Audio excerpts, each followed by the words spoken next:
CTV news July 4న హైదరాబాద్లోని LB స్టేడియంలో నిర్వహించనున్న ఏఐసీసీ అధ్యక్షులు శ్రీ మల్లికార్జున ఖర్గే గారి బహిరంగ సభను విజయవంతం చేయాలని పిలుపునిస్తూ భువనగిరి జిల్లా కేంద్రంలో సన్నాహక సమావేశం జరిగింది. ఈ సమావేశం జిల్లా కాంగ్రెస్ అధ్యక్షులు శ్రీ అండెం సంజీవ్ రెడ్డి ఆధ్వర్యంలో జరిగింది.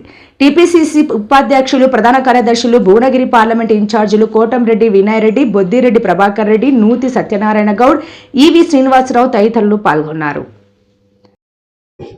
మల్లికార్జున ఖార్గే గారు మన తెలంగాణకు రాబోతున్నారు.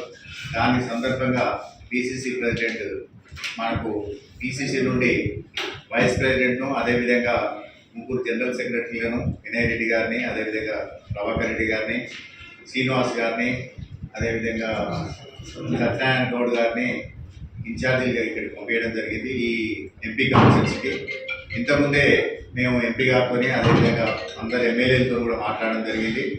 అందరు ఎమ్మెల్యేల సహకారంతో, ఎంపీ గారి సహకారంతో రేపు జరగబోయే మీటింగ్కు 4వ డేట్ నాడు జరగబోయే ఎల్బీ స్టేడియంలో జరగబోయే మీటింగ్కు పెద్ద ఎత్తున కార్యకర్తలను అందరినీ తరలించాలని, పెద్ద ఎత్తున కార్యకర్తలు కూడా అటెండ్ కావాలని, అదేవిధంగా ఆ మీటింగ్ను సక్సెస్ఫుల్గా మొత్తం నడిపించుకోవాలని ఈ ఒక్క ఎంపీ కాన్ఫరెన్స్ నుండే మేము అనుకుంటున్నాం. దగ్గర మా ఎమ్మెల్యేల సహకారంతో, ఎంపీ గారి సహకారంతో తప్పకుండా ఒక 10 నుండి 12,000 మందిని మేము సమకూర్చాలని అనుకుంటున్నాం. ఇక్కడ కాంగ్రెస్ కార్యకర్తలను మొత్తం కార్యకర్తలే, వేరే వాళ్ళు మాకు అవసరం లేదు. ఎందుకంటే గ్రామ శాఖ అధ్యక్షులు, అదేవిధంగా మండల పార్టీ అధ్యక్షులు కానీ, మండల కమిటీస్ కానీ, జిల్లా కమిటీస్ కానీ మొత్తం గట్టి కార్యకర్తలు, ఆ ముఖ్య కార్యకర్తలని అందరినీ ఆ మీటింగ్కు మేము తరలించాలనుకుంటున్నాం.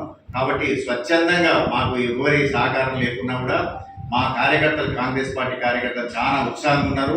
మల్లికార్జున ఖార్గే గారి మీటింగ్లో అందరూ పాల్గొనాలని నేను కోరుకుంటున్నా. అదేవిధంగా ప్రతి ఒక్కరు కూడా ప్రతి దగ్గర నుంచి మాకు మంచి స్పందన వస్తుంది. తప్పకుండా మినిమం 10,000 మందిని ఈ యొక్క ఎంపీ కాన్ఫరెన్స్ నుంచిలే మాకు వస్తారని చెప్పి మేము భావించుకుంటున్నాం. అందరి సహకారం తీసుకుంటున్నాం. అందరితో కూడా మాట్లాడడం జరిగింది. తప్పకుండా అందరి కార్యకర్తలు ఈ మీటింగ్కి అటెండ్ అయ్యి ఈ మీటింగ్ను సక్సెస్ఫుల్గా దిగ్విజయం చేయాలని కోరుకుంటూ నాకు మీ అందరినీ విజ్ఞప్తి చేస్తున్నాను.